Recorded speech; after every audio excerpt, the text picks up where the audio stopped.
Hi everyone, today we're going to take a look at a new lens from Brightin. It's one of my favorite third-party lens manufacturers. I've reviewed many of their lenses here in the past, and they've always been excellent. And today they're introducing their new 85mm f1.8.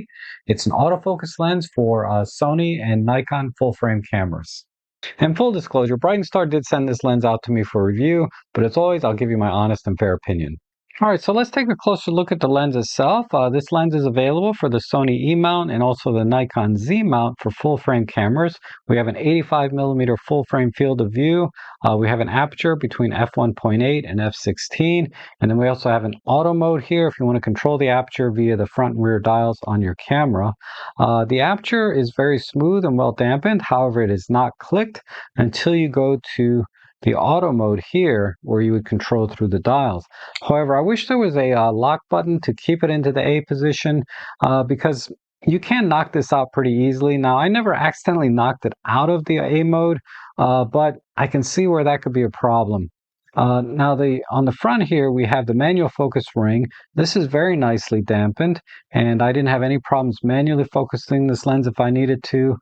We do have a autofocus manual focus switch here, which is very nice. Well, clicks very nicely. And we also have a function button here, slightly recessed behind this bevel, so you don't accidentally push this.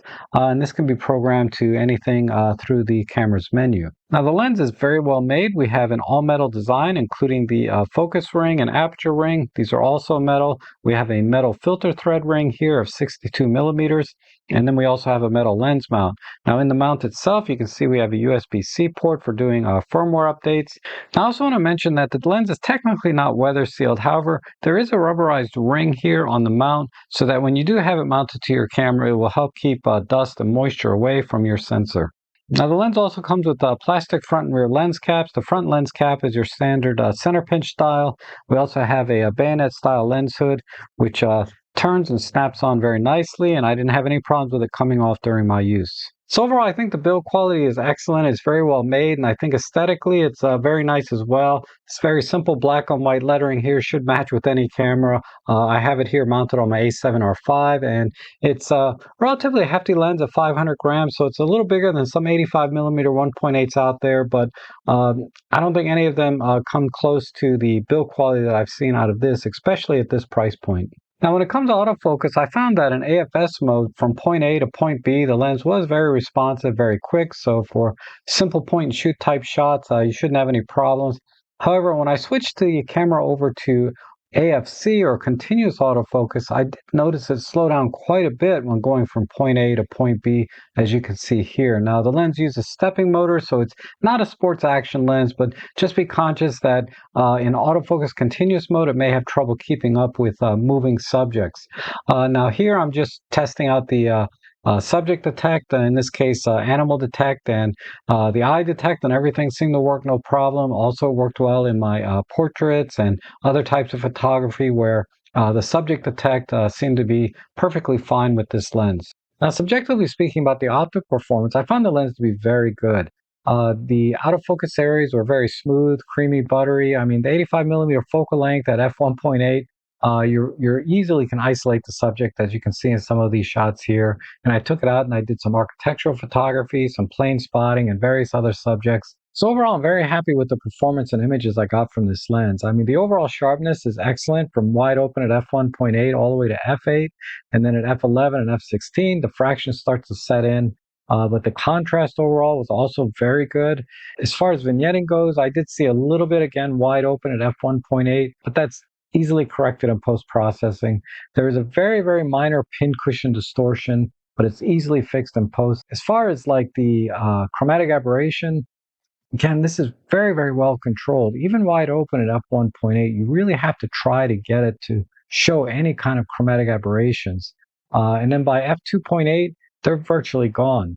As you look at this image here with the tree and the branches, you can see there's just a hint of purple fringing here. And shooting in a direct sunlight, you will start to see some flaring and loss of contrast, so don't do that, and definitely use the lens hood. So in summary, I would say the strength of this lens in terms of its optical performance is really its consistency, starting at f1.8 going all the way to f8, where I got very good sharpness, very good contrast, and excellent rendering of the out of focus areas being very smooth and creamy. Now, the autofocus was kind of a mixed bag. In single autofocus, it was very fast and accurate, and I didn't have any problems with the subject detect and eye detect. However, in continuous autofocus, as you saw, going from point A to point B is very slow, and sometimes I misfocused because the subject was moving and the autofocusing motors weren't able to keep up. And then one other area where this lens underperforms is in the corner sharpness. And you really won't notice it in most of your images because your subject's in the center and that's the only thing that needs to be in focus, and everything else you're not going to be able to tell. But if you are shooting a brick wall or test charts, yeah, you can see that this lens does fall off a bit in the corners. But I think considering the price point of this lens at just $299 as of the publishing of this video, this is a very solid entry from Brightin. But if you're looking for a lens that has, say, faster continuous autofocusing and is also sharper corner to corner with less aberrations and better flare resistance, you're really going to have to spend considerably more, say, maybe a Sony G or G Master lens and the Nikon S series. And only you can make that decision. But that's all I have for today. Thank you so much for watching, and I hope to see you again soon.